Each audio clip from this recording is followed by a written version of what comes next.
My name is Martha Jameson. I am 70 years old now, and sometimes, when I look at the quiet rooms of my house, I wonder how all those years have flown past like pages of a book that I kept reading and never realized had almost reached its end. I live in the suburbs of New York, in the same large house where my 3 children were born, and where their laughter once filled every corner. The walls still remember their voices, even though the years have turned them into soft echoes. There was a time when mornings began with the sound of footsteps on the stairs, and the smell of breakfast in the kitchen, and the small quarrels of children getting ready for school. Now mornings arrive gently, with the hum of the refrigerator, the rustle of George turning his newspaper pages, and the slow drip of coffee into the cup. Outside the window, the lawn stretches wide and empty. Once it was a battlefield. Childhood adventures. Emily riding her small pink bicycle. Sarah making mud pies with her bucket. Michael running after a football that always found its way into my flower beds. I can still see them if I close my eyes. Sunlight in their hair, laughter in the air, and my voice calling out to be careful. The years changed all that. They grew up. They moved away. They built their own worlds, and the house that once seemed too small for us now feels vast and hollow. Sometimes the silence is so thick that I can hear my own thoughts moving through it like footsteps on old wooden floors. George sits across from me every morning, with his paper glasses on the edge of his nose. He reads the headlines out loud now and then and says, "Martha, the world has gone crazy." And I smile and nod. Yes, it really has. We do not talk much these days, but there is a strange comfort in our silence. A companionship that has grown old, like us, steady, quiet, dependable. We have shared more than 50 years in this house, and sometimes I think it breathes with our memories. I sip my coffee and look out at the lawn, where dry leaves scatter in the cold wind. The coffee tastes different these days, maybe because there is no one left to share it with. Emily calls once a week, her voice cheerful but hurried. She teaches in Boston and has 2 daughters, Lucy and Hannah. She says, "Mom, can I call you later? I have class." And I say, "Of course, honey. Take care." Sarah lives in Chicago. She helps her husband with his business. She calls too, but it is always short. "Mom, are you and Dad doing okay?" And I say, "Yes, sweetheart. We are fine." Though deep down, I know we are only okay, not really fine. Michael, my youngest, lives far away in California. He came last year for just 2 days. I made him his favorite pie, but most of the time, he was on the phone talking. About work, I do not complain. I understand life pulls everyone in different directions, but at night, when the house is still, I sometimes feel that hollow space inside me, the space that used to be filled with laughter. Sometimes I think, silence is alive. It moves through the rooms. It breathes. It settles into the corners. It finds its way into your heart. One afternoon in December, when the air was cold and the sky pale, I sat in my rocking chair near the window, coffee mug in hand. The lawn outside looked lifeless. George sat beside me, buried behind his newspaper. Without looking up, I said, "This lawn looks so empty now, does it not?" And he replied with a small laugh, "Yes, just like us." He meant it as a joke, but it touched something deep inside me. I did not answer. I just looked outside, feeling that maybe we had indeed become empty too. The next morning, while flipping through TV channels, I stopped at a talk show. There was a woman in her garden, surrounded by green plants. She was talking about how growing vegetables had changed her life, she said. When you touch the soil, it gives you peace. It does not just grow plants, it grows you. I felt something stir inside me, a small spark. I turned to George and said, "Why do we not try growing something here in our lawn?" He lowered the paper and looked at me, surprised. "Us? Start a garden?" "Yes," I said. "You used to talk about it after retirement, remember?" He chuckled. "I did, but that was just talk. You will get tired of it, Martha. Mud seeds, hard work. It is not easy." I smiled. "Maybe that is what we need, George. Something hard, something to wake up for. Something that gives us a reason to step outside again." He looked at me for a long moment and then went back to his paper. I could tell he thought I would forget the idea, but I had already decided. The next morning, I found my old notebook, the one I used to write the children's schedules in. I opened to a new page and wrote in neat letters, "Our garden." Then I made a list: tomatoes, carrots, bell peppers, lettuce, tools, soil, water system, where to buy seeds. I opened my computer and searched best seed stores near me. The first name that appeared was Green Valley Gardening Store. I thought, that sounds perfect. I put on my warm jacket, tied my hair back, and told George, "Come on, we're going out." He asked where, and I said, "On an adventure." He smiled. "An adventure at our age?" And I replied, "Yes, the kind that brings life back to us for the first time in months." We drove somewhere together. Old songs played softly on the radio, and outside the trees stood bare against the winter sky. But there was a strange hope in the air. When we reached the store, the smell of soil and flowers welcomed us. Rows of colorful pots lined the walls. Green herbs swayed under yellow light. A young woman named Sophia came forward with a bright smile. "Hello, ma'am. How can I help you today?" I said. "I want to start a garden, but I have never planted anything before. What would you suggest?" She handed me a few small packets of seeds and said, "These are perfect for beginners. Just add love and patience." George laughed and said, "Martha has plenty of love. I have patience, and together we will pray for rain." Everyone laughed, and for the first time in many months, I felt something warm bloom inside me. On our way home, I held the seed packets in my lap, small and light, but filled with promise. Maybe this was what my life had been waiting for, another beginning. When we reached home, the sky was turning pink, and the cold wind brushed my face softly. I looked at the empty lawn and whispered, "Tomorrow, you will change, my dear. Tomorrow, you will live again." That night, as I drifted to sleep, I dreamed of green shoots pushing through the earth, of laughter echoing across the grass, of sunlight falling on leaves, and somewhere in that dream, I heard the voices of my children again, and my heart whispered, "Perhaps this is not the end. Perhaps this is where life begins anew." The next morning dawned pale and fragile, the kind of light that made the world seem both quiet and expectant at the same time. I woke with a strange energy, a fluttering inside that I had not felt for months, perhaps years, a gentle reminder that life could still surprise you, that even at 70, there were beginnings waiting in the most ordinary of days. George was already in the kitchen, humming a tune I could not place, steam curling from his coffee mug like little ghosts rising into the cool air. I carried my notebook with me, the one where I had carefully written "Our Garden" the night before. Each seed packet neatly listed, the excitement of what was to come pulsing from the pages. I set it down on the counter and watched George sip his coffee, his eyes on me through the rim of his glasses, reading me like he always did, silently asking what I was thinking. "I have a plan," I said finally, my voice firmer than I expected, as if speaking the words aloud made them more real. George tilted his head, a smile tugging at the corners of his mouth, a mix of amusement and curiosity, the same look he always gave me when I had a new idea that seemed, on the surface, a little crazy. "A plan?" he echoed, placing his mug down. "Yes," I said, feeling my heart quicken. "We start tomorrow. We clear the lawn, we prepare the soil, we plant the seeds. Every day we care for them, water them, watch them grow. It will not just be a garden, George. It will be a life." He laughed softly, shaking his head. But there was a warmth in his eyes, a spark, that told me he would follow me anywhere, even if it meant getting his hands dirty with cold soil, even if it meant bending and kneeling in the garden while the world outside rushed by.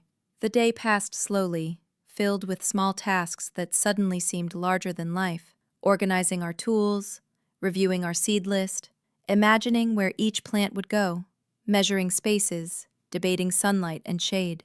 George grew quiet at times, lost in thought, and I could see the familiar lines of worry on his forehead soften as he pictured tomatoes ripening, lettuce leaves glistening with morning dew, bell peppers dangling like little lanterns from their stems. By late afternoon, we were both tired but strangely exhilarated, the kind of tired that comes from doing something meaningful, something that connects you to the earth, to each other, to a rhythm older than memory itself. That night, the house felt alive with anticipation.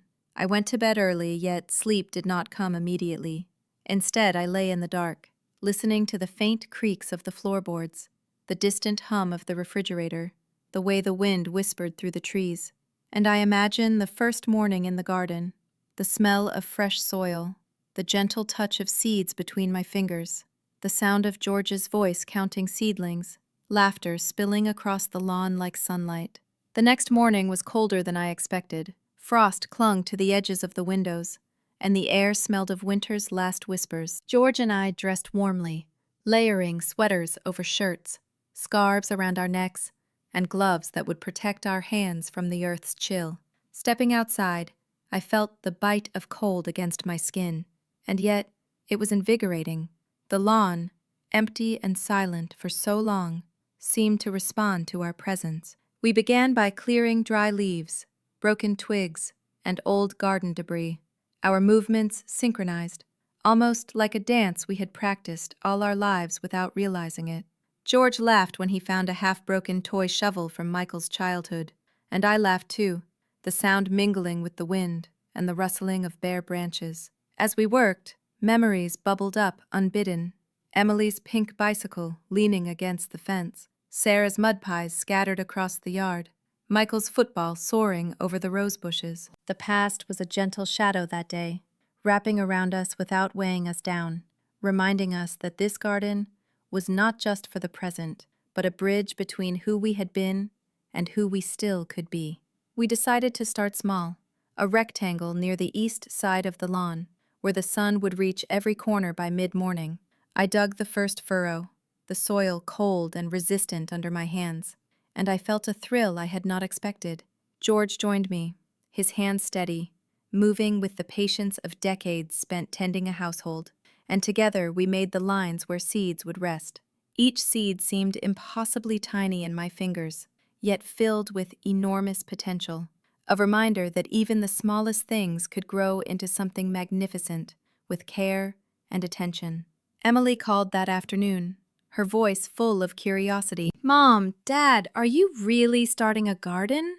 At your age?" she asked, and I could hear the smile in her tone. "Yes, honey," I said. "We're starting today. You would be surprised how much life there is in the soil."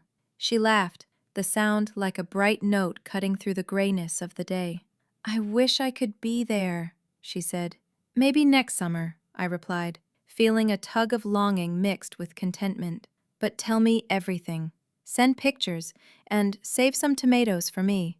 That night, after we had cleaned our tools and put away gloves and rakes, I sat in my favorite chair by the window, George beside me, both of us exhausted, yet fulfilled.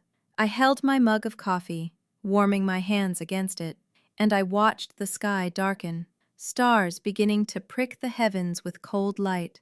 There was silence between us, but it was no longer heavy or oppressive. It was full of possibility. We had planted the seeds, yes, but we had also planted hope.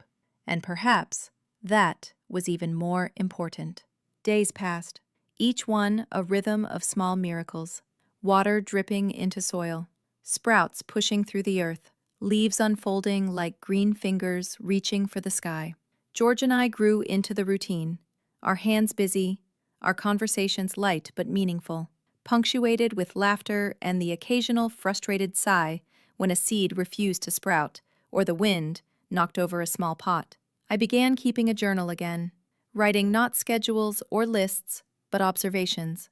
How the sunlight caught a tomato leaf in a certain way, how Sarah's laugh echoed in my memory when I pulled weeds carefully from the soil, how Michael would have loved to see the first green shoots pushing up from the earth. Emily called weekly, sometimes with Lucy and Hannah in the background, their voices small but full of life, and I told them about every new sprout, every tiny bell pepper forming, and their excitement reminded me that life had a way of continuing, even far away.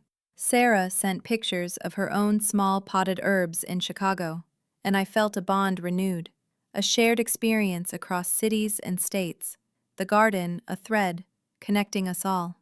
Michael came again, this time for a week, and we spent afternoons in the garden together, the three of us laughing as we fumbled with watering cans, chasing the occasional squirrel that dared to nibble on a lettuce leaf. That week, the house felt full again, echoing not just with the past but with the present, a melody of life's persistence. By the end of winter, the garden was still small, but it had transformed us. Mornings began with anticipation, with plans whispered over steaming coffee mugs. George would hum softly as he inspected seedlings, and I would feel the quiet joy of a shared mission, of love poured into living things, into each other. The house no longer felt vast and hollow. The walls seemed to breathe with us, carrying our laughter, our conversations, our quiet moments of reflection. And though the children were far, their voices intertwined with the rustle of leaves, with the gentle hum of life growing around us. One evening, as the sun set in a brilliant blaze of pink and gold, I held George's hand and whispered, "This is what I was missing." He squeezed my hand in return, eyes reflecting the fading light, and I knew he understood. Life had given us another chance, another beginning. And though the years were many, and the world outside could be harsh and chaotic, here in our garden, in the small green shoots that promised growth, we had found a quiet eternity, a place where love and memory and hope could flourish together. And in that moment, I understood that perhaps endings were only illusions, that as long as the earth could grow, as long as we could care, life was never truly over. It simply waited for us to start again.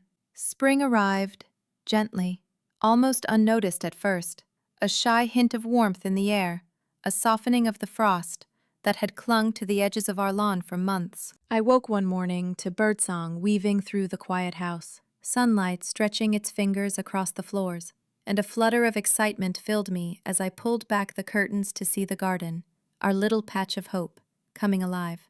The sprouts we had planted weeks ago had grown taller, greener, braver than I had imagined, as if they had been waiting all winter for this moment, and so had we. George stood by the window reading his newspaper, yet I could see him watching the garden through the corner of his eye, the faintest smile touching his lips. "They're growing," I said, my voice a mix of wonder and pride.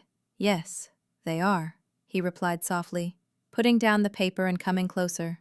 "Just like us, I suppose." We moved outside together, stepping carefully over damp soil, the smell of earth rich and alive, stirring something deep within. Our hands were busy immediately, tying small supports for the tomato plants, watering the seedlings, checking each row as if they were our own children, fragile and strong all at once. I felt a connection, not just to the plants but to the life we had built, the children who were far away, the memories that filled this house and garden, and to George, who had been my partner through decades of laughter, sorrow, and ordinary days made extraordinary by our shared love. The garden became a ritual, mornings spent tending, afternoons observing, evenings planning the next steps. And even when the work was hard, when our hands ached and backs protested, there was a joy that could not be measured, a peace that had been missing for too long. Emily called that week, and I could hear Lucy and Hannah giggling in the background, their voices light and bright, and she wanted to know everything: how many sprouts had come up, whether any leaves had been nibbled by insects, how George handled the watering cans. "I wish I could be there," she said again, and I promised her that next summer we would have her and the girls over, that we would let them plant a row of their own, that they would see how life could grow from the smallest seed. Sarah sent photos of her little indoor herbs, and we shared tips over messages, her voice full of encouragement, her laughter echoing across the miles. And Michael, when he called, seemed genuinely curious for once, asking questions about the soil, about how we managed the tiny green warriors that had taken root in our lawn. I began to see that this garden was doing more than feeding plants. It was feeding us, nurturing something inside that had been dormant, a quiet resilience that reminded me that life's meaning was not measured in years or milestones alone, but in the small acts of care, in patience, in the persistence to keep going, even when the world outside seemed relentless. One afternoon, as we knelt in the dirt, George and I shared stories from our past, from the children's early days, from the time when Emily had tried to teach the dog to fetch the newspaper and ended up chasing it across the yard herself. Laughter bubbled up between us, rich and full, carrying the warmth of memory and the promise of now. I realized that the garden had become a bridge, connecting the past with the present, the old with the new, the life we had known with the life we were creating. By the time evening fell, the sky streaked with pink and gold. We stood back to look at our handiwork, rows of green stretching across the earth, small but determined. George brushed his hands on his jeans, the dirt under his nails a badge of our labor, and I felt a thrill of accomplishment, a satisfaction that went beyond the physical work. "It's beautiful," I whispered, more to myself than to him. He nodded, and for a long moment we simply stood there, side by side, letting the silence of the garden wrap around us, a quiet companion, a witness to our renewed hope. Days turned into weeks, and the garden grew steadily. Each leaf, each shoot, a small victory, a reminder that care and love could coax life from even the coldest soil. I kept a journal again, not just writing about what we did, but about how it felt, about the emotions that returned with the changing seasons, about the joy in George's eyes when the first bell pepper hung heavy on its stem, about the delight in seeing a small cluster of tomatoes turning red under the warm spring sun. Emily sent photos of her students' gardens, Sarah shared updates on her indoor plants, and even Michael seemed inspired, sending messages with tips he had read online. The garden had not only connected us with the earth, but with our children, keeping our family tethered even across vast distances. One morning, while watering the young lettuce leaves, I noticed a robin hopping along the edge of the garden, pecking gently at the soil. Its presence seemed to herald something, a quiet affirmation that life continued, that our efforts mattered, that beauty could arise from patience and attention. George watched the bird with me, and for a brief moment we were both silent, recognizing a shared understanding that words could not fully capture. The garden became more than plants. It became a mirror of our lives, reflecting resilience, growth, and the capacity to find joy even in later years. I began experimenting with small flowers among the vegetables, marigolds and pansies, their bright colors cheering the green expanse, and George smiled at my enthusiasm, occasionally teasing me, sometimes offering thoughtful suggestions, always participating, always present. Spring rains came, gentle and persistent, and we marveled at how quickly the soil drank them, how the leaves seemed to stretch and glisten, how life's rhythm continued with quiet certainty. I found myself waking earlier, eager to check on our garden, to feel the soil between my fingers, to watch the transformation happening inch by inch, day by day. Our neighbors noticed, some stopping to ask questions, others offering seedlings or advice. And through these small interactions, a community began to form around our efforts, subtle and warm, a reminder that connection was never truly lost, only waiting to be renewed. By late spring, we had harvested our first crops, small, imperfect, but full of promise. I made a salad with the lettuce and tomatoes, adding a few herbs, and George and I ate together on the patio, sunlight warming our shoulders, our hands occasionally brushing. "This tastes like hope," I said quietly. He chuckled. "Or maybe just like hard work and love." I smiled, thinking that perhaps it was both. That night, as we cleaned up and prepared for bed, I felt a profound sense of gratitude, not just for the garden, but for the life we had shared, for the opportunity to start anew, for the knowledge that even at 70, there was room for growth, for joy, for discovery. I reflected on the past months, on how a single idea had sparked a chain of events that brought color, life, and connection back into our world, and I understood, with a deep and quiet certainty, that beginnings did not belong to the young alone. They were for anyone willing to care, to nurture, to believe that life could bloom again, no matter the season. As I drifted to sleep, I imagined the garden under the moonlight, leaves silvered with soft light, tiny shoots resting after their day's work, and I felt a sense of peace, of completion, mingled with anticipation.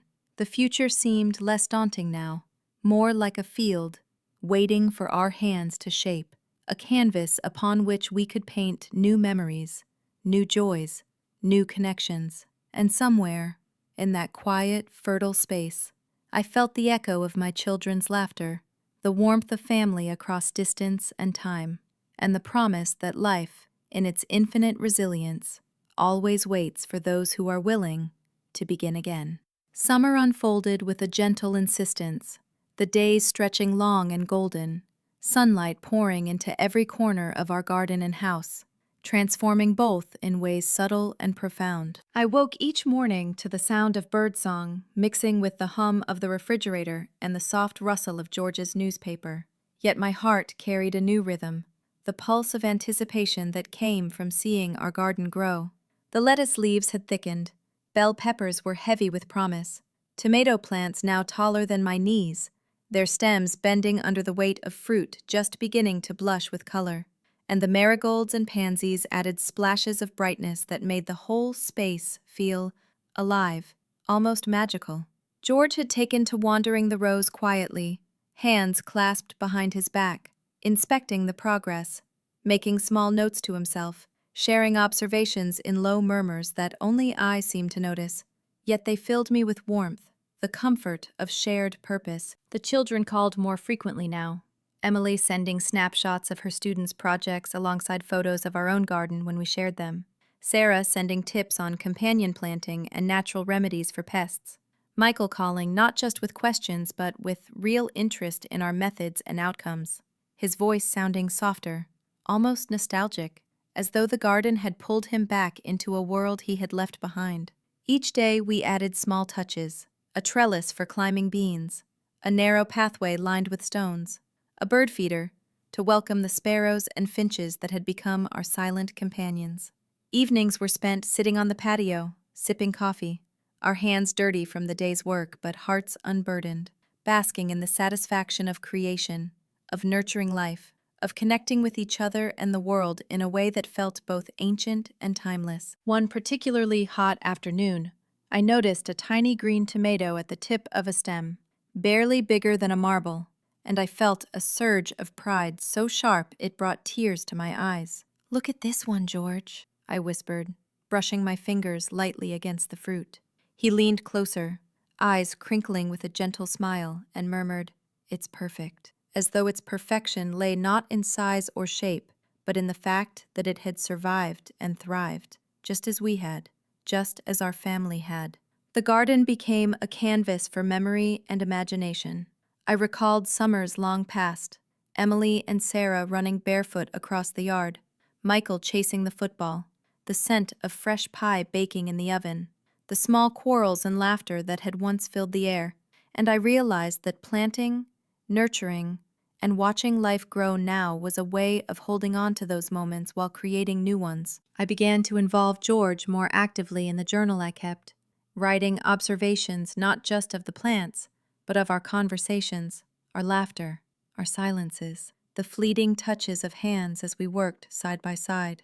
Each entry was a testament to our resilience, our ability to find joy and purpose, even as the years weighed gently on our shoulders. Neighbors began to stop by more frequently, drawn by the sight of green life thriving in a lawn that had once seemed empty and desolate. Children peeked over fences, curious and shy, asking questions, touching leaves, learning the joy of soil between their fingers. And I found a small thrill in teaching them, in sharing not just gardening techniques, but a lesson in patience, care, and the quiet rewards of nurturing something to life. George and I exchanged smiles often, sometimes without words, knowing that this garden had done more than fill a physical space. It had bridged emotional gaps, rekindled sparks of creativity and connection, reminded us that life continued to offer surprises, to reward effort, to bless love with growth. One evening, as the sun dipped low, casting long shadows across the garden, I found myself alone among the plants for a moment, hands deep in the earth, feeling the cool soil sift between my fingers. And I was struck by a wave of gratitude, the realization that life, no matter its age or the weight of years, always had room for beginnings. George came up behind me quietly, resting his hands on my shoulders, and together we stood in silence, watching the tiny movements of leaves, the flutter of insects, the subtle pulse of life that we had coaxed into being. It was then I realized that the garden had become more than a collection of plants. It was a living archive of our love, our memories, our resilience, a testament to the continuity of life, even when children are far, when time is relentless, when silence can feel suffocating. Summer storms came and went, bringing rain that drummed on leaves and cooled the soil, and George and I would rush out, sometimes laughing as we tried to shield delicate seedlings from harsh wind and downpour, other times silently adjusting supports, turning leaves, ensuring every plant survived. The effort was exhausting, but also intoxicating, the kind of physical and emotional investment that makes you feel alive in a way nothing else can. Emily visited with Lucy and Hannah for a long weekend, and the house echoed once more with laughter and chatter, their small hands helping in the garden, their curiosity mingling with ours, our voices overlapping in a joyful symphony that reminded me why we had begun this project. Sarah came from Chicago, spending several days, her energy and laughter filling the spaces that had felt hollow for so long, helping prune, plant, and water, sharing tips and stories. And Michael returned too, this time for a week, engaging not just with the work but with the stories, the memories, the small rituals that made our garden and our home alive again. Together we harvested our first significant crop, tomatoes plump and red, bell peppers glowing with color, lettuce crisp and fragrant. I made salads, pies, and small meals, and the table felt full again, even when it was only George and me, the food imbued with a richness that came not just from flavor, but from the joy of creation, from shared effort, from love transformed into tangible sustenance. As the days lengthened and the sun shone longer, I began to plan for the next season.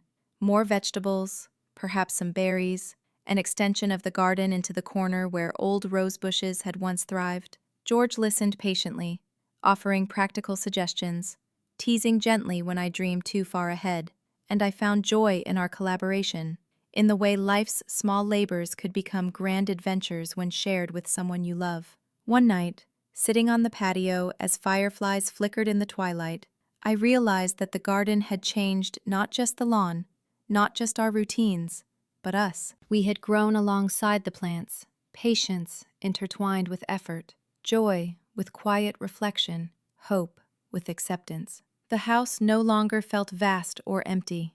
It resonated with the energy of growth, with the laughter of children near and far, with memories woven into every leaf, every flower, every carefully tended row. I understood then that life's seasons were not only measured in years, but in moments of renewal, in the courage to begin again, in the love and attention given to living things and to each other. As I drifted to sleep that night, I pictured the garden, under the soft glow of moonlight, leaves and petals silvered, the earth breathing quietly, alive and patient, waiting for us to continue the work tomorrow, to nurture, to grow, to create. And in that dream, I heard the echo of my children's laughter, felt the warmth of George's hand, and I knew, with a certainty that filled my heart completely, that life, in all its endless possibilities, had only just begun to bloom. Autumn arrived quietly, bringing with it a golden hush that settled over the garden and the house, the sunlight softer, the shadows longer, a gentle reminder that change was constant, inevitable, yet beautiful. I walked through the rows of vegetables and flowers one morning, gloves dusted with soil, breathing in the crisp air scented faintly with damp earth and fallen leaves, and I felt a profound sense of satisfaction, a calm joy that comes from seeing months of effort flourish into life. George followed behind me slowly, hands in pockets, occasionally bending to inspect a leaf or straighten a plant, and I noticed the way he lingered, not out of necessity, but because he too had fallen in love with this small world we had nurtured together, a reflection of our resilience and care. Emily called that day, her voice brimming with excitement as she described her students' autumn projects, and I told her about the ripening tomatoes, the plump peppers, the lettuce leaves turning slightly golden at the edges, and she laughed, delighted, promising to send us seeds from her own experiments, a shared life of growth stretching across miles. Sarah's messages were filled with advice for winter preparation, tips on preserving vegetables, and encouragement to plant bulbs for next spring. And Michael, surprisingly, offered to help build a small compost bin to enrich the soil for future seasons, his interest genuine, his curiosity blending with a newfound appreciation for the rhythm of life that the garden instilled. Days became a steady cadence of care, watering early in the morning before the frost could settle, pruning weak shoots, gathering fallen leaves to compost, adjusting supports for taller plants, and with each small task, I felt more rooted, more connected, more alive than I had in years. I kept my journal, writing with meticulous joy about every leaf, every flower, every tiny change in color or growth. But I also wrote about how George's laughter had returned in small bursts, the gentle teasing as I fussed over a plant that refused to grow straight, the quiet satisfaction that came from sharing work with someone who understood the value of patience and attention. One afternoon, as I knelt to inspect a tomato plant, George brought over a small cup of water for me, his hand steady, eyes warm, and in that simple act, I felt the depth of our companionship, the way life had intertwined us over decades yet still offered new ways to care for each other, new ways to find joy in the ordinary. The garden, now flourishing with autumn colors, became a mirror of our lives, reflecting both our past and our present, the seasons of our children's growth, the memories of laughter and chaos, the quiet comfort of shared years, and the promise that even in later stages, new beginnings could bloom with care and attention. Emily visited with Lucy and Hannah for a weekend, their small hands helping with harvest, their laughter filling the air as they ran along the paths, chasing each other and occasionally stopping to examine a pumpkin or a cluster of peppers. And I realized that this garden was creating memories not just for George and me, but for our children, weaving new stories into the fabric of our family. Sarah arrived from Chicago, bringing with her a small basket of herbs and stories of her life. And we spent afternoons together tending plants, sharing advice, and laughing at minor mishaps, the house humming with activity once more, bridging the gap of distance that had seemed so wide before. Michael's visit was shorter yet meaningful. He helped with heavier tasks, carrying compost, setting up trellises, and despite his busy schedule, he asked questions, listened to our stories, and seemed genuinely invested in the growth of the garden, the bond between parent and child, strengthened by shared effort and observation. One particularly serene evening, George and I stood together on the patio, sipping coffee as the sun set, the sky ablaze with oranges and purples, and I realized that the garden had not only transformed our lawn, but also our outlook, our sense of purpose, our capacity to find beauty and joy in small, consistent acts. I reflected on the months that had passed since the first hesitant steps into planting, the initial uncertainty and quiet despair, and how through soil, seeds, water, and sunlight, we had rekindled a vitality that I feared lost to age and silence. The garden was more than plants. It was a testament to resilience, to patience, to the enduring power of nurturing life. And in caring for it, we had cared for ourselves and for each other, discovering that love, effort, and attention could produce growth in ways both tangible and intangible. Nights grew cooler, the air carrying the scent of fallen leaves and rich soil, and as George and I prepared for bed, I felt a calmness that had been absent for too long, a quiet gratitude for the journey we had undertaken together, for the children who, though distant, remained connected through shared stories and experiences, and for the life that continued to unfold around us. I dreamed of the garden under moonlight, leaves silvered, soil dark and fertile, a place of quiet wonder and ongoing possibility, and I understood that life's seasons were continuous, that growth, joy, and renewal could appear at any stage if only we were willing to plant, nurture, and patiently wait. The first frost came, gentle but definite, and we covered delicate plants, brought in pots that could not withstand the chill, and I marveled at the rhythm of the earth, how it prepared for rest and rebirth, how life, though cyclical, always found a way to continue, and how we, too, could embrace change with grace and hope. Emily, Sarah, and Michael sent messages and photos, offering encouragement, sharing plans for next spring, and I realized that through our simple act of starting a garden, we had created a chain of connection and care that stretched across cities, linking generations, and reminding us that love and attention could traverse distance and time. One quiet afternoon, George and I sat together among the plants, hands intertwined, observing the subtle changes, the small sprouts still bravely pushing through the soil, and I whispered, "This is our legacy, isn't it?" He nodded, eyes reflecting the fading sunlight, a smile touching his lips, and for a long moment, silence spoke louder than words, carrying with it the weight and beauty of years shared, of labor and love, of memory and hope.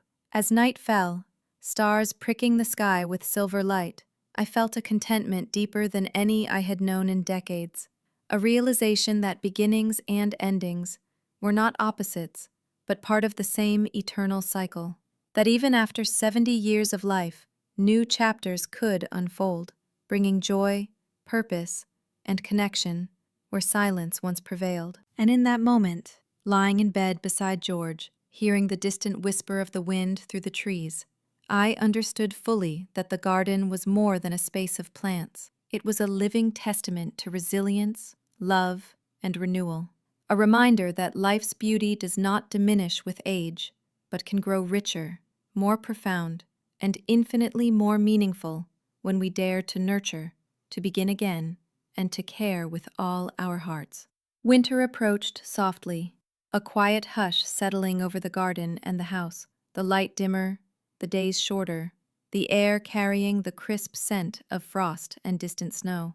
And yet, despite the cold, I felt a warmth inside that had not been there for years, a steady, enduring glow, born from months of shared effort, growth, and connection. George and I moved carefully through the garden one morning, covering fragile plants with cloths, checking on pots that could not withstand the chill. Our hands roughened by months of labor, but hearts full, the rhythm of care comforting and familiar. The children called more often as the holidays neared, Emily sending pictures of her classroom decorations alongside snapshots of our frost-kissed garden, Sarah offering advice for winter preservation, and sharing stories of Chicago's snowfall, Michael sending curious updates, asking about the compost and how we plan to rotate crops next spring. And through these conversations, our family felt closer than it had in years, connected by shared interest, effort, and love that transcended distance. Each day we worked in the garden, even in the cold, tending the remaining vegetables, clearing fallen leaves, trimming herbs, and I noticed how the frost made colors sharper, contrasts brighter, as if nature itself was painting a final masterpiece before the season's rest. George moved beside me, slower perhaps, but steady, his presence a comfort, his quiet remarks and soft laughter filling spaces in the garden and the house that had felt hollow during long winters past. One morning, as I knelt to check on a tomato plant that had survived the first frost, George brought me a small thermos of hot tea, the warmth seeping through my gloves, a simple act that felt profound, a reminder that care and attention were forms of love as meaningful as words, and that in these small gestures, life found its richest expression. The garden had become more than a collection of plants. It was a mirror, reflecting our own growth, our resilience, the years we had shared, the love we had nurtured, and the memories that intertwined with every leaf, every blossom, every carefully tended row. Emily visited with Lucy and Hannah during a brief winter break, and the house filled with laughter again, their small hands helping with light tasks, marveling at the frost-covered leaves, running along pathways, chasing each other, and occasionally stopping to examine a sprig of rosemary or a small cluster of carrots. And in their wonder, I saw the joy of discovery reflected in our own eyes. Sarah arrived for a few days, bringing energy, tips, and stories, helping to protect plants from the cold and sharing in our small rituals. And Michael came for a short visit as well, interested in construction of supports and compost arrangements, his presence reminding me that even grown children could return, bringing life, laughter, and care to the home. As nights grew longer, George and I spent more time on the patio with blankets and warm mugs, watching the garden under the pale glow of moonlight, the soil dark, leaves glinting with frost, a world quiet yet alive, a testament to patience, effort, and the quiet rewards of nurturing life. I kept my journal diligently, not just recording tasks, but emotions, reflections, small victories, how a plant had survived the frost, how George had laughed at a stubborn vine, how the children's distant voices connected with our present efforts, weaving a tapestry of continuity, memory, and hope. One evening, I stepped outside alone to admire the garden, the air crisp and biting, the sky a deep indigo sprinkled with stars, and I felt a wave of gratitude, so deep it brought tears to my eyes. The garden had given us more than fresh produce or beauty.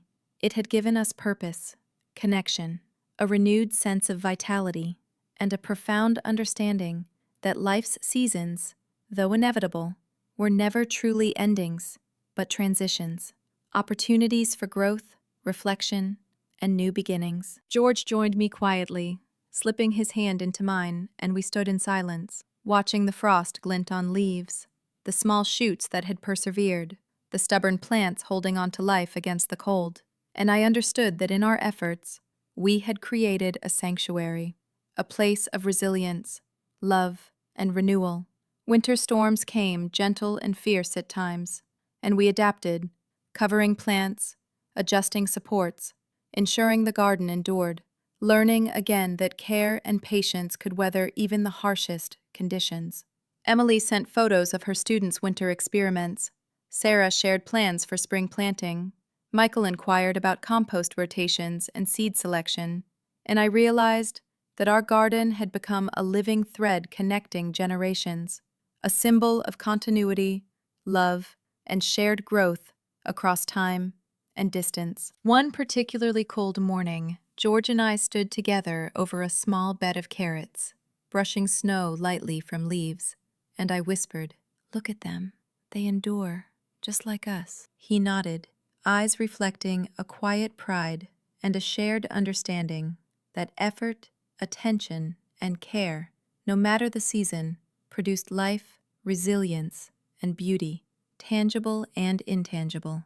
As December approached, we began preparing for holiday visits, the children sending messages, arranging trips, sharing excitement, and I felt a renewed connection, a sense that our lives, once feeling static, were now dynamic, alive, intertwined with nature and family in ways that sustained heart and spirit. Nights were spent reflecting on the past year, noting how the garden had transformed our home, our routine, our sense of purpose, our connection to each other and to our children.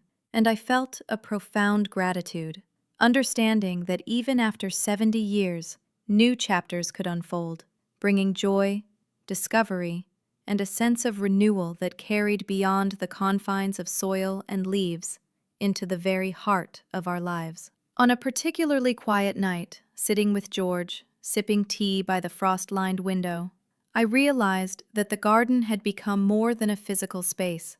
It was a living testament to patience, care, resilience, and love, a sanctuary where seasons, memories, and connections intertwined, a reflection of the life we had built, nurtured, and continued to cherish. As I drifted to sleep, the frost sparkling under moonlight, the garden resting under a blanket of winter, I understood that beginnings and endings were not opposites, but part of the same eternal cycle, and that as long as we cared, nurtured, and loved, life would continue to bloom, thrive, and surprise, no matter the season, no matter the age, and that in our small, steady acts of attention and devotion, we had discovered a profound truth: that life, like our garden, was never truly over, only waiting for us to begin again.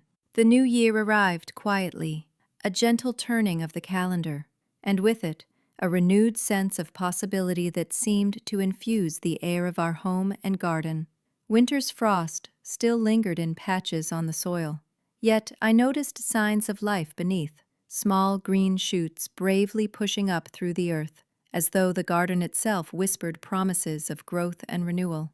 George and I moved through the rows each morning, covering tender plants, brushing off frost, and checking the progress of our winter vegetables, feeling a rhythm of purpose that had become as natural as breathing, a quiet satisfaction that came from tending life with patience and love. Emily called early one morning, her voice bright with excitement, telling me about her students' winter projects, and I shared updates from our garden, describing the small carrots, lettuce, and herbs that had survived the frost, the tiny blooms peeking out from beneath protective covers, and she laughed with delight, promising to send seeds for spring experiments, her enthusiasm bridging the distance between Boston and our little suburban home.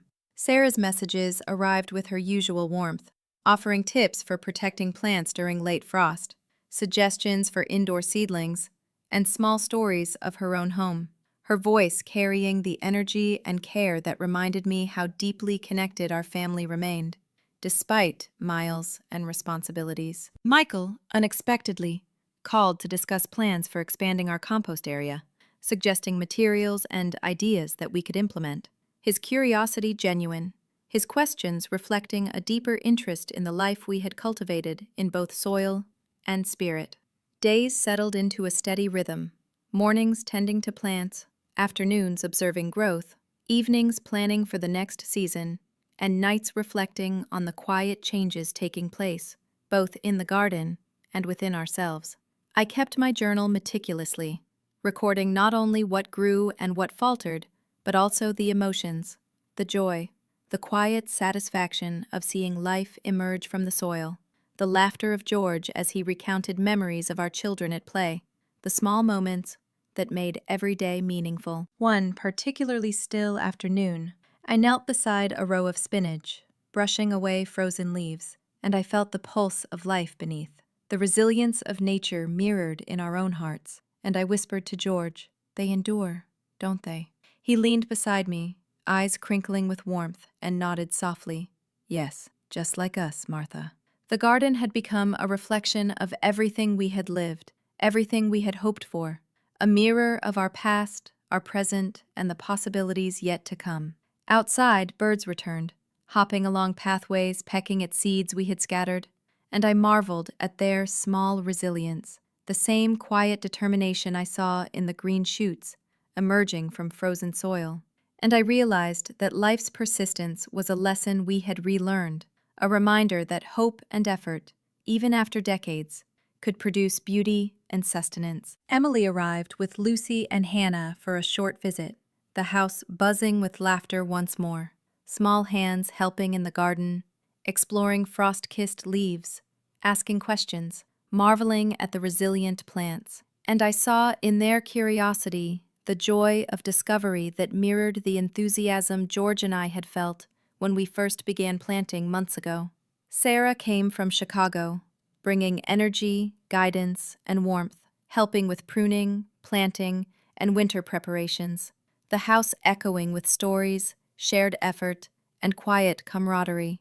And Michael's brief visit followed, during which he assisted with building supports, inspecting soil, and sharing in the satisfaction of creating life from the earth. Each evening, George and I would sit on the patio, sipping hot drinks, watching the garden under the pale light of the winter sun, observing the subtle shifts in color, the delicate resilience of plants, and feeling the quiet triumph of nurturing life despite cold and time, realizing that this small space had become our sanctuary, a testament to patience, care, and the enduring power of love and effort.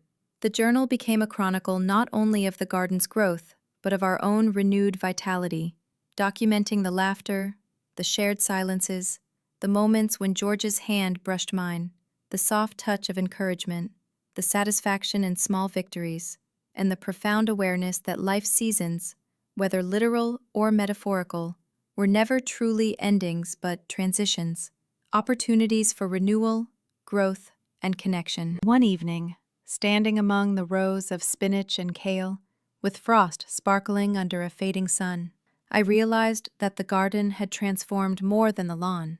It had transformed our hearts, our routines, our home, and our connection to each other and to our children, weaving new memories into the tapestry of our family. As January days stretched, I noticed the subtle growth beneath protective coverings, the promise of spring whispered in tiny green shoots, and I felt a swell of hope, a deep certainty that life's beauty, even in later years, was abundant, waiting to be nurtured, discovered, and cherished. George and I shared quiet laughter over minor mishaps, a leaning trellis, a broken branch, frost-bitten leaves, and through these moments, the garden had taught us patience, humility, and the joy of effort shared, and I felt a profound connection to every seed we planted, every shoot that survived, every leaf that flourished despite frost and cold. Emily sent pictures of her own home projects. Sarah shared updates on indoor gardening. Michael offered suggestions and ideas for expansion, and I realized that through this garden, we had created a living thread that connected generations, that nurtured relationships, and that reminded us that love, care, and attention could create life in both tangible and intangible ways. One night, George and I stood in the garden under the silver light of the moon, hands brushing against frost-covered leaves, feeling the quiet hum of life beneath, and I whispered, "This is our legacy, isn't it?" He nodded, eyes reflecting the faint light, a smile playing on his lips, and we stood in silence, absorbing the meaning of years, effort, and shared love, understanding fully that life's beauty is not confined to youth, but blooms whenever hearts and hands nurture it. The season continued, and we adapted to the cold, moving pots indoors, protecting tender shoots, rotating soil, and tending to what remained outside. Our days filled with purpose, observation, and quiet satisfaction, a rhythm that had become as comforting as it was invigorating. Nights were spent reflecting on the year, the months of planting, nurturing, harvesting, and observing, and I felt a deep gratitude for the journey, for the transformation of our home and lawn, for the renewed connection to our children, and for the profound reminder that life, even at 70, could offer fresh beginnings, joy, and discovery. As I drifted to sleep that night, listening to the faint whisper of wind through trees, imagining the garden under frost and moonlight, I understood that beginnings and endings were not opposites, that life's seasons were continuous, and that through love, patience, and care, we could always cultivate growth, resilience, and beauty, creating not only a garden, but a living testament to the enduring power of life, family, and hope. As February arrived, the winter began to loosen its grip, and tiny hints of change whispered through the garden and the house. Subtle at first, the air carrying a promise of warmth yet to come, sunlight stretching its fingers across frost-edged leaves, and in those gentle rays, I felt the stirrings of hope, a quiet assurance that life always found a way to continue and grow. George and I moved slowly among the rows, hands brushing the soil, adjusting protective covers, and noticing the faint green shoots that had survived the cold, their resilience a mirror of our own, a testament to patience, persistence, and the gentle rewards of care. Emily called early one morning, her voice filled with excitement as she described projects at her school, sharing stories of growth, curiosity, and learning. And I found myself telling her about the spinach, kale, and herbs that had endured frost, the small successes that made each day in the garden a celebration. And she laughed with delight, promising to send seeds and ideas for spring, weaving connections across miles. Sarah's messages were thoughtful and practical, full of advice for winter plant care and tips for preparing soil for the coming season, along with stories of Chicago's own transformations. And I felt a warmth in our correspondence, a bond strengthened by shared care, experience, and love for life, family, and growth. Michael's calls became more frequent, and he shared ideas for new composting methods, soil enrichment, and plans for spring planting, his voice carrying an interest and enthusiasm that reminded me that the garden had not only transformed our home, but also renewed connections with our children, bridging distance and responsibilities through shared passion and effort. Each day, George and I followed the steady rhythm of the garden, mornings spent checking plants, brushing off frost, adjusting supports, tending what remained outside.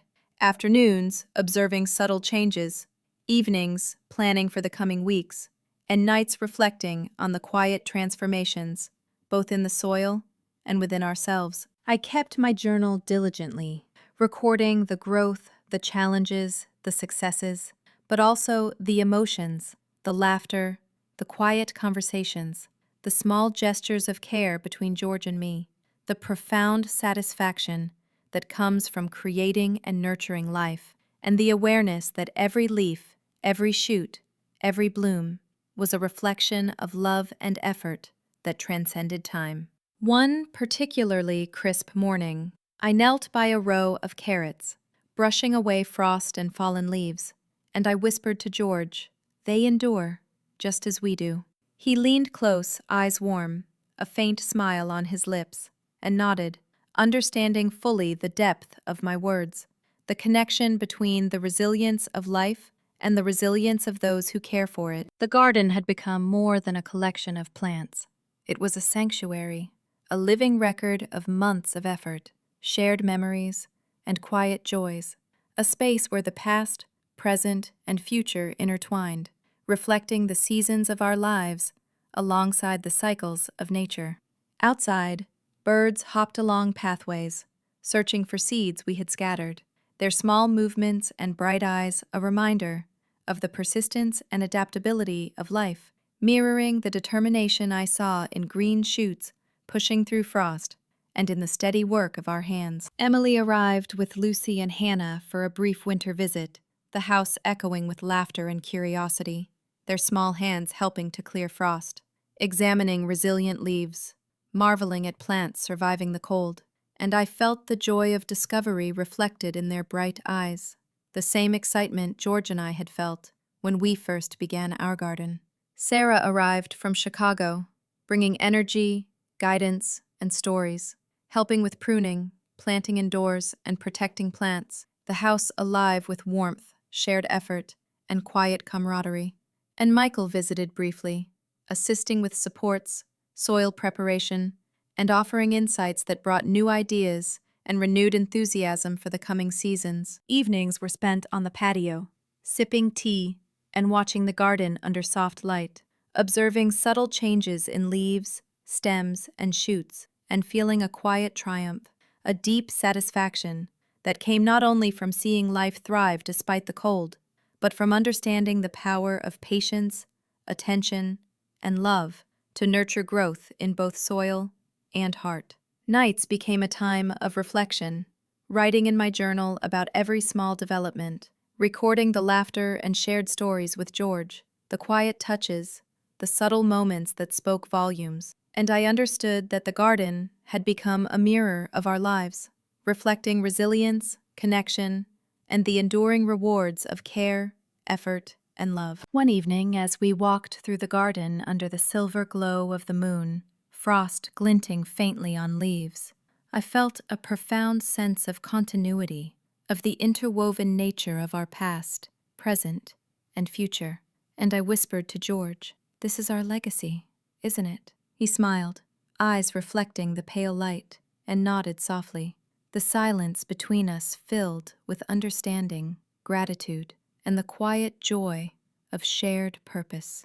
As February days lengthened, I noticed subtle growth beneath protective coverings, the faint promise of spring emerging, and I felt a swell of hope, a deep certainty that life's beauty, even in later years, was abundant, waiting to be nurtured, discovered, and cherished. George and I laughed over minor mishaps, a leaning trellis, frostbitten leaves, small broken branches, and through these moments, I understood the lessons the garden had taught us: patience, humility, joy, and the quiet triumph of effort shared.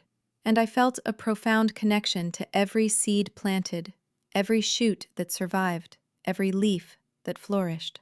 Emily sent pictures of her own winter projects. Sarah shared updates on indoor gardening. Michael offered ideas and advice for composting and seed rotation. And I realized that through our garden, we had created a living thread connecting generations, a symbol of continuity, love, and the bloot to nurture life across distance and time. One quiet night, George and I stood among the plants under a pale winter moon, hands brushing against frost-covered leaves, feeling the subtle hum of life beneath, and I whispered, "Even in the cold, they persist." He nodded, eyes reflecting the silvery light, a small smile touching his lips, and in that silence we understood the depth of years shared, the meaning of effort and care, and the enduring power of love to sustain life, connections, and hope. Nights were spent reflecting on the months past, the growth, the laughter, the shared labor, the children's visits and distant connections, and I felt deep gratitude for the journey, the transformation of our home, the renewal of our hearts, and the awareness that even at 70, life could offer new beginnings, joy, and discovery. As I drifted to sleep, listening to the whisper of winter wind through the trees, imagining the garden under frost and moonlight, I understood fully that beginnings and endings were not opposites, that life's seasons were continuous, and that through love, patience, and care, we could cultivate growth, resilience, and beauty, creating not only a garden, but a living testament to the enduring power of life, family, and hope. March arrived with a soft insistence, the air gradually warming, sunlight lingering longer on the lawn, and the garden stirring with subtle hints of life beneath the thawing soil. Tiny green shoots, braving the remnants of winter, each one a small miracle that reminded me of the resilience of life and the quiet persistence of hope. George and I moved through the garden each morning, checking seedlings, loosening soil, adjusting supports, and noting the tiny transformations that unfolded like a secret only the attentive could perceive.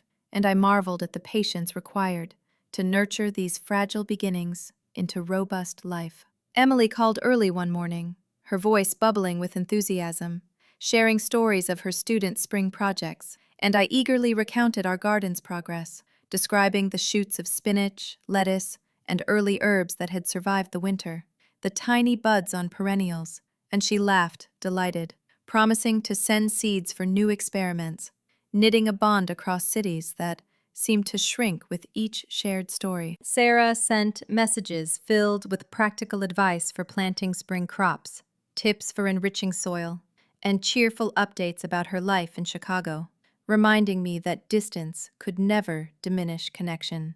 And Michael, curious as ever, called to discuss composting, seed rotation, and ideas for expanding our garden into unused corners, his questions reflecting a genuine interest that warmed my heart. Each day followed a rhythm of tending and observing. Mornings spent preparing beds, planting seedlings, watering and adjusting covers. Afternoons, walking among the rows, observing the subtle movements and color shifts in leaves. Evenings, planning for future crops. And nights, reflecting on the quiet satisfaction of creating and nurturing life, both in the soil and in the heart. I kept my journal, recording not only the progress of plants but also the emotions, the laughter shared with George, the soft conversations, the quiet moments of observation, the sense of purpose that had settled into our lives like a comforting rhythm. And I realized that every small act of care had transformed both the garden and our hearts. One warm morning, I knelt by a row of early tomatoes, brushing soil from tender shoots, and whispered to George, "They're alive. They're thriving." He bent beside me, eyes soft and proud, a faint smile touching his lips, and nodded, understanding that these small signs of life were symbols of resilience, patience, and love, sustained over months of effort. The garden had become more than plants. It was a living testament to our shared life, reflecting decades of memory, effort, and love. A sanctuary where past and present intertwined, where lessons of patience and persistence became tangible, where hope and care were embodied in every leaf and blossom.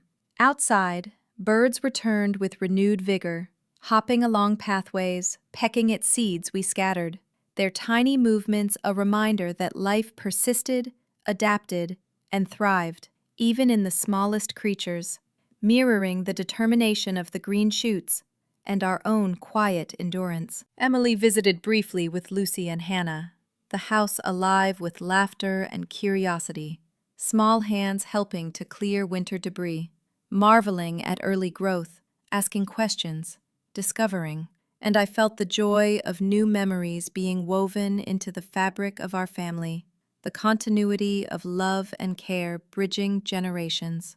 Sarah arrived from Chicago for a short stay, bringing energy, guidance, and stories, helping with planting, pruning, and tending seedlings, the house buzzing with warmth and shared effort. And Michael visited for a weekend, assisting with construction of supports, soil preparation, and sharing insights that renewed our enthusiasm and strengthened the sense that the garden was not only a physical space, but a locus of family connection and memory. Evenings were spent on the patio, mugs of warm tea in hand, observing the garden under soft amber light, noting subtle shifts in leaves and soil, and feeling a quiet triumph, a deep satisfaction, derived not only from the survival and growth of plants, but from the tangible manifestation of patience, attention, and love. Nights became a reflective time, journaling about the garden's development, our shared laughter, soft conversations, the fleeting touches that spoke volumes, and the profound awareness that every leaf, every sprout, every bloom was a reflection of sustained care, an emblem of hope, and a tangible expression of life's continuity. One night, George and I walked among early shoots under the pale glow of the moon, frost-free now, feeling the subtle pulse of life beneath our hands, and I whispered, "They endure, just like us." He nodded, eyes reflecting moonlight, a small smile playing on his lips, and in that shared silence, the depth of years, effort, and enduring love became palpable, a testament to our resilience and dedication. As March days lengthened, I noticed small buds on perennials, the first early flowers daring to bloom, and I felt an exhilaration I hadn't experienced in years, a confirmation that life, even in later stages, continually offered opportunities for renewal, discovery, and joy. George and I laughed over minor mishaps, seedlings tilting, a few early sprouts bitten by frost, small branches snapping, and through these moments, we learned patience, humility, and the joy of effort shared, deepening our connection to each plant, each leaf, each moment of growth. Emily sent photos of her school projects. Sarah shared updates on indoor gardening and spring planning. Michael contributed ideas for expansion, composting, and crop rotation. And I realized that our garden had created a living thread linking generations, nurturing not only plants but relationships, family bonds, and the quiet joy of shared purpose.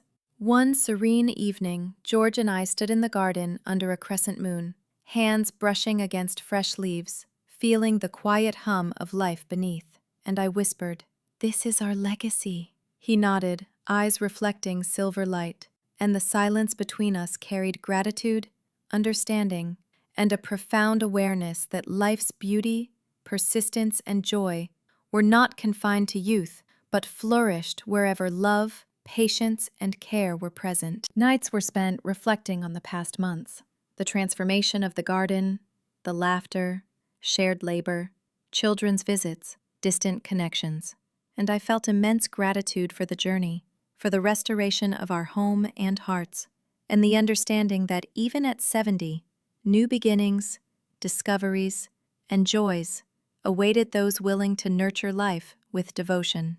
As I drifted to sleep, imagining the garden under moonlight, small shoots brave against the thawing earth, I understood fully that beginnings and endings were not opposites, that life's seasons flowed continuously, and that through love, care, and patience, growth, resilience, and beauty could always be cultivated, creating not merely a garden, but a living testament to family, hope, and the enduring power of life. April arrived with gentle warmth, the air carrying a hint of blossoms yet to bloom, sunlight stretching longer across the lawn, and the garden stirring with a quiet, persistent energy that seemed to whisper promises of growth, renewal, and life in every tender shoot pushing through the fertile soil.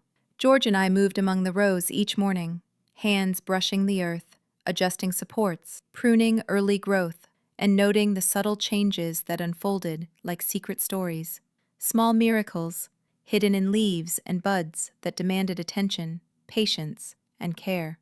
And in these moments, I felt the pulse of life in a way I hadn't for decades. Emily called one bright morning, her voice alive with excitement, describing her students' spring projects and experiments, and I shared news of our early plantings, lettuce, spinach, hardy herbs, and the tiny shoots of flowers daring to emerge from the warming soil.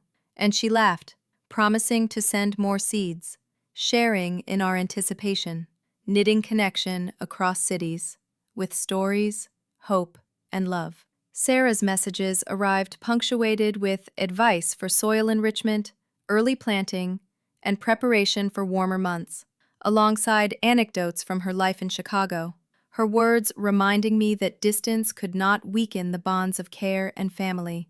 While Michael called with questions and suggestions for garden expansion, composting, and seed rotation, his interest genuine, his curiosity reflecting a renewed engagement with the rhythm of life we had cultivated at home. Each day followed a rhythm of tending, observing, and planning.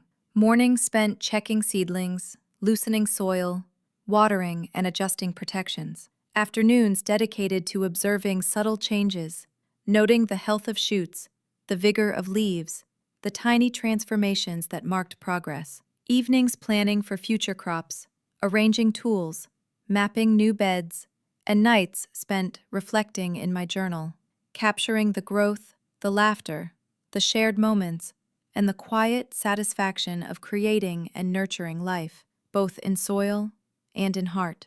I recorded not only the progress of plants but also our emotions.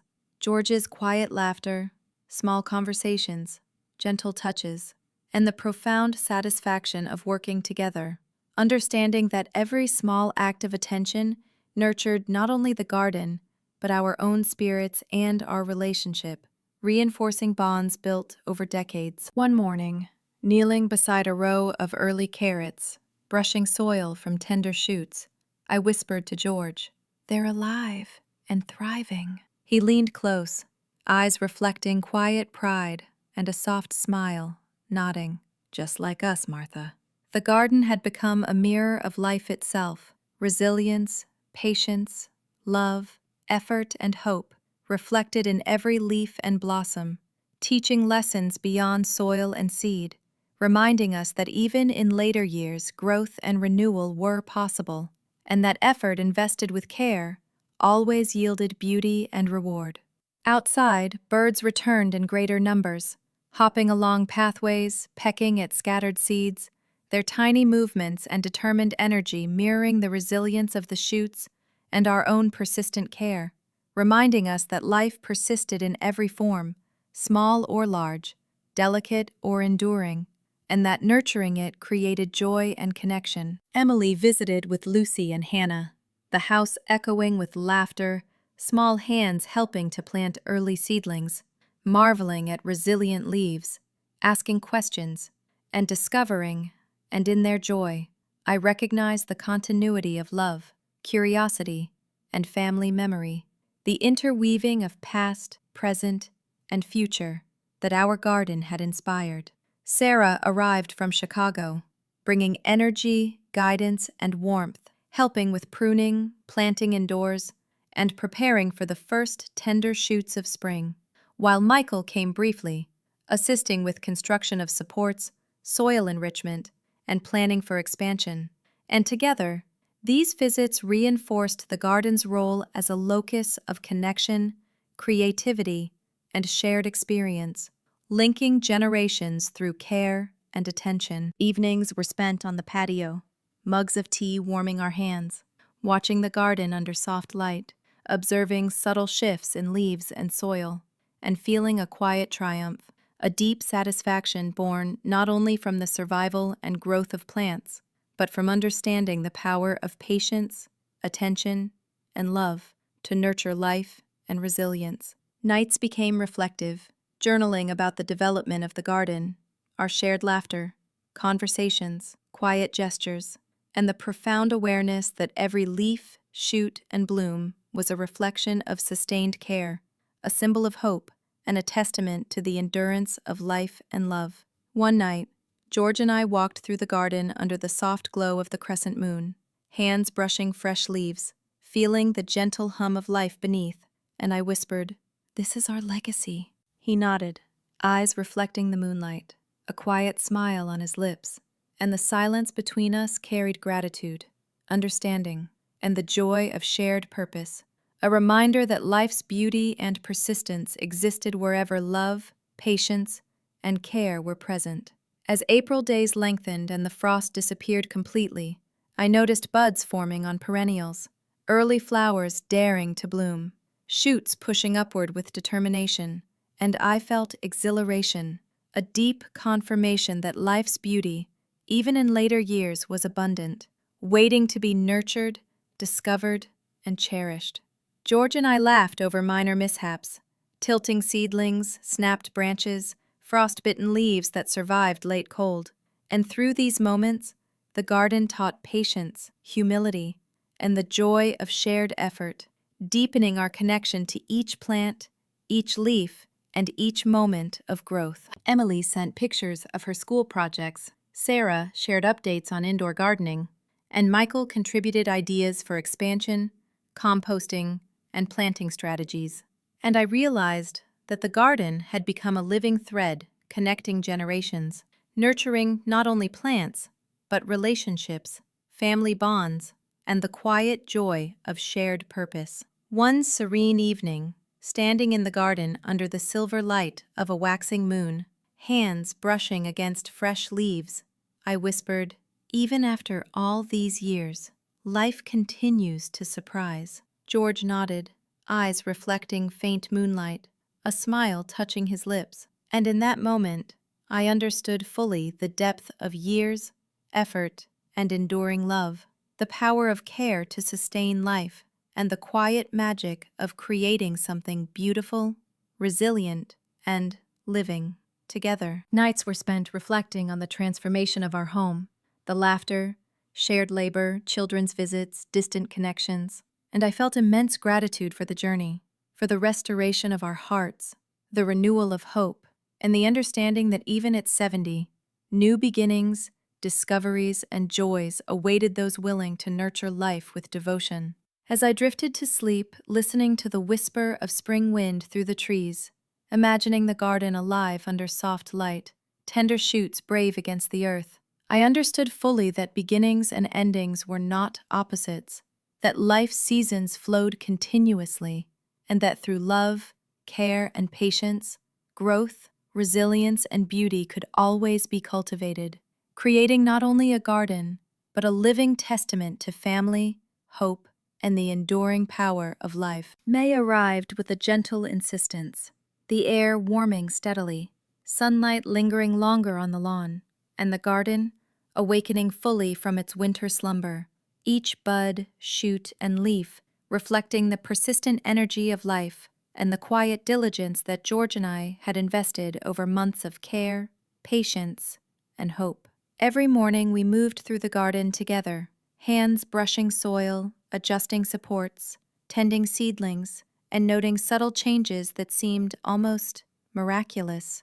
Each leaf glistening with dew, each shoot a testament to resilience, patience, and the quiet magic of nurturing life. Emily called one morning, her voice bright and lively, recounting stories from school, the children's projects, and springtime discoveries, and I shared the garden's progress, early tomatoes, leafy greens, herbs, and perennials beginning to flower, and she laughed with delight, promising to send new seeds and plans for collaborative experiments, bridging the distance with love, curiosity, and shared enthusiasm. Sarah sent messages filled with advice for soil enrichment, pest prevention, and planting schedules for the warmer months, alongside stories of her life in Chicago, and Michael called to discuss compost rotation, irrigation plans, and garden expansion, his questions reflecting genuine engagement and a renewed connection to the home and family we had nurtured together. Each day settled into a rhythm. Mornings dedicated to tending seedlings, loosening soil, watering, and adjusting protective covers.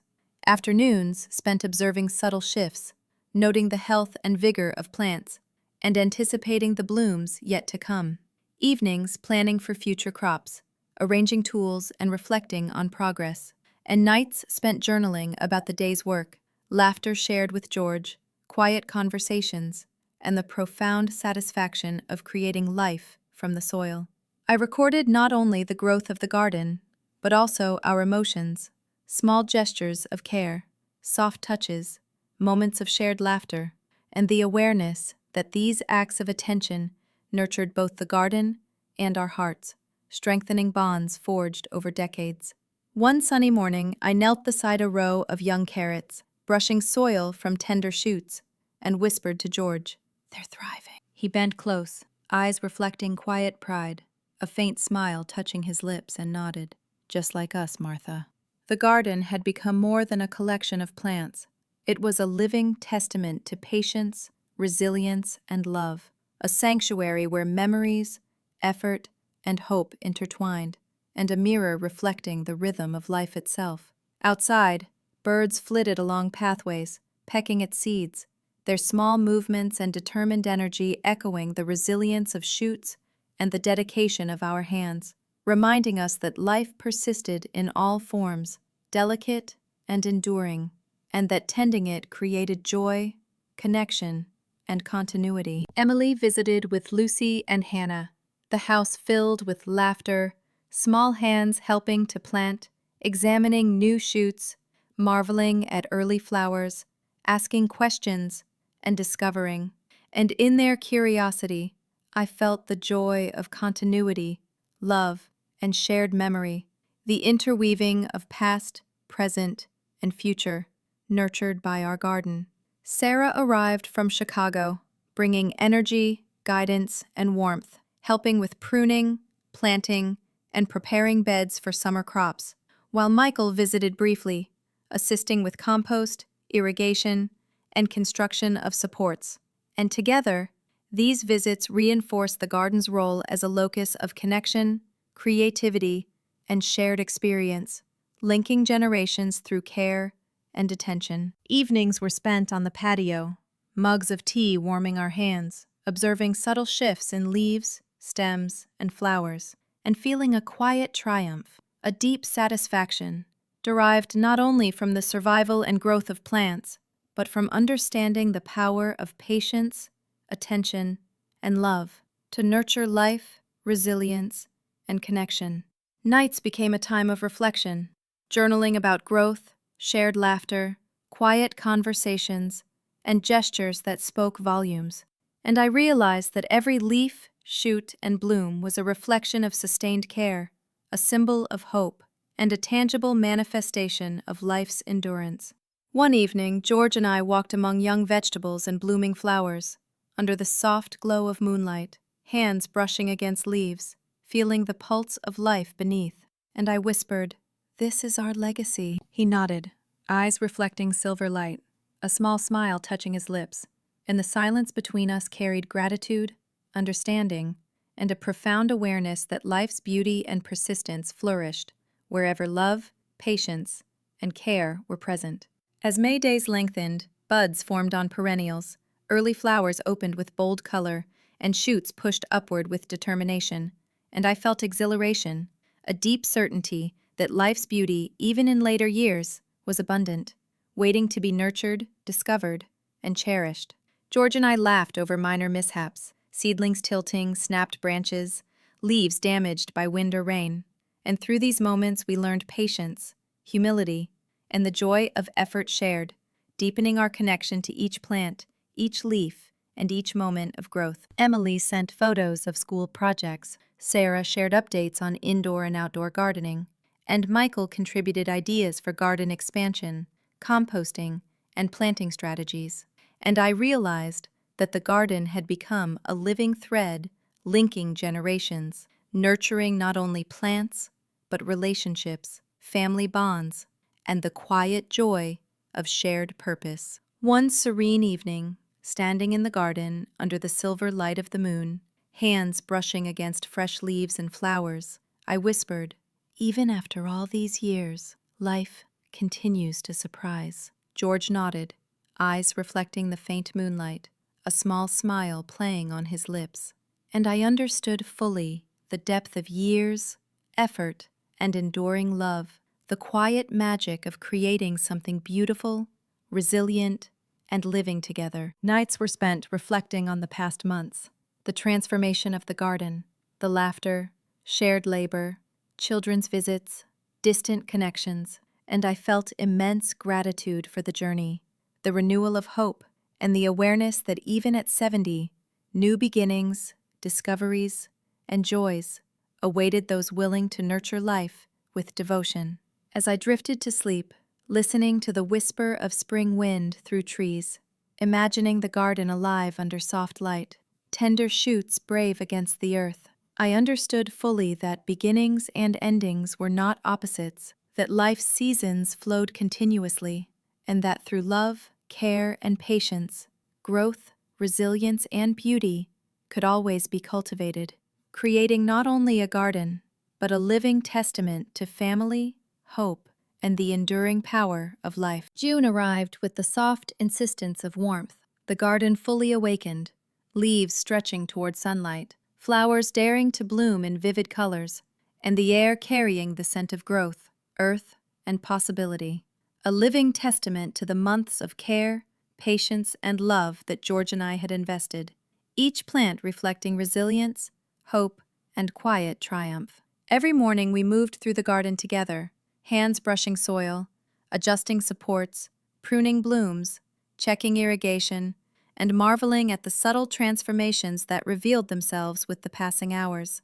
The tiniest shoot, the faintest bud, a miracle witnessed in silence and shared effort. Emily called, her voice bright with excitement, recounting stories from school, the laughter of her students, and springtime adventures. And I shared updates from the garden, tomatoes ripening slowly, leafy greens flourishing, herbs releasing their scent, and the first flowers nodding in the gentle breeze. And she laughed with delight, promising to send seeds and advice for summer crops, knitting connections across miles with love and curiosity. Sarah's messages arrived filled with tips for soil enrichment, pest prevention, and planting strategies, along with cheerful anecdotes from Chicago, reminding me that distance did not diminish bonds of care. While Michael called to discuss composting, irrigation, and expanding beds, his questions reflecting genuine interest and a renewed connection to the home we had nurtured together. Each day followed a rhythm of tending, observing, and planning. Mornings preparing beds, planting seedlings, adjusting supports, watering. Afternoons observing growth, noting color, leaf health, and subtle movements. Evenings arranging tools, planning crops, and reflecting on progress. And nights journaling, capturing growth, shared laughter with George, quiet conversations, and the profound satisfaction of creating life from soil and love. I recorded not only the garden's growth but also emotions, George's quiet laughter, gentle touches, soft conversations, the profound awareness that each act of attention nurtured both the garden and our hearts, deepening bonds built over decades, transforming ordinary days into moments of meaning and connection. One morning, kneeling beside ripening tomatoes, brushing soil from tender stems, I whispered to George, "They've grown strong, just as we have." He bent close, eyes reflecting quiet pride, a faint smile touching his lips, and nodded, "Yes, Martha, just like us." The garden had become more than plants. It was a sanctuary, a mirror of resilience, patience, and love, a reflection of decades of memory, effort, and hope, teaching lessons that transcended soil and seed, reminding us that even in later years, growth and renewal were always possible. Outside, birds flitted through the garden, pecking at seeds, chasing one another along paths, their determined energy echoing the persistence of shoots and our careful tending, a reminder that life existed in all forms, delicate and enduring, and that nurturing it created joy, continuity, and connection. Emily visited with Lucy and Hannah, the house filled with laughter and curiosity, small hands helping to plant, marveling at blooms, asking questions, discovering, and I felt the joy of continuity, love, and shared memory, the interweaving of past, present, and future, nurtured by the garden, the living proof of connection across generations. Sarah arrived, bringing energy, guidance, and warmth, helping prune, plant, and prepare beds for summer crops, while Michael visited briefly, assisting with composting, irrigation, and planting new beds, together reinforcing the garden as a locus of family, creativity, and shared effort, linking hearts through care and attention. Evenings were spent on the patio, mugs of tea in hand, observing subtle shifts in color and growth, feeling quiet triumph and deep satisfaction, knowing the survival and flourishing of plants reflected patience, attention, and love, lessons that extended to our lives, relationships, and hearts.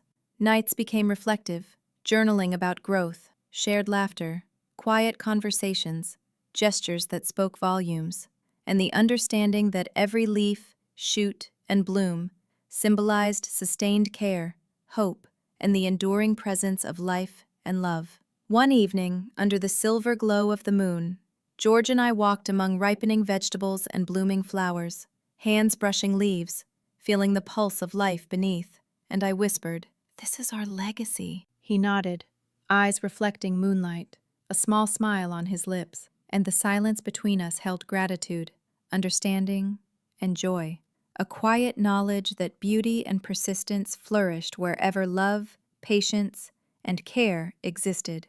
As June days lengthened, buds matured into vibrant flowers, shoots thickened into robust plants, and fruit appeared on vines, each transformation a testament to persistence, attention, and nurturing, and I felt exhilaration, a deep certainty that life's beauty, even in later years, remained abundant, ready to be discovered, cherished, and celebrated. George and I laughed over minor mishaps, leaning seedlings, snapped branches, damaged leaves from rain, and through these moments we learned patience, humility, and the joy of effort shared, deepening our connection to each plant, each leaf, and each moment of growth. Emily sent photos of her school projects. Sarah shared updates on gardening indoors and outdoors. Michael contributed ideas for expansion, composting, and planting strategies. And I realized the garden had become a living thread, linking generations, nurturing not only plants but relationships, family bonds, and the quiet joy of shared purpose. One serene evening, standing among the garden under the full moon, hands brushing against ripening leaves and flowers, I whispered, "Even after all these years, life surprises us." George nodded, eyes reflecting the pale light, a faint smile touching his lips, and in that moment, I understood fully the depth of years, effort, and enduring love, the quiet magic of creating something beautiful, resilient, and alive together. Nights were spent reflecting on the transformation of our home, laughter shared, labor endured, children's visits, distant connections, and I felt immense gratitude for the journey, for restored hearts, renewed hope, and the understanding that even at 70, new beginnings, discoveries, and joys awaited those willing to nurture life with devotion. And as I drifted to sleep, listening to the whisper of summer wind through the leaves, imagining the garden alive under moonlight, tender shoots and mature plants thriving in harmony, I understood fully that beginnings and endings were not opposites, that life's seasons flowed continuously, and that through love, care, and patience, growth, resilience, and beauty could always be cultivated, creating not only a garden, but a living testament to family, hope, and the enduring power of life. A place where laughter, love, and memories intertwined, where years passed but joy and purpose remained, and where life, even at its quietest moments, could bloom anew. If this story touched your heart, share your thoughts in the comments. I'd love to hear them. Don't forget to like, share, and subscribe so more people can find a little warmth and hope in these stories too.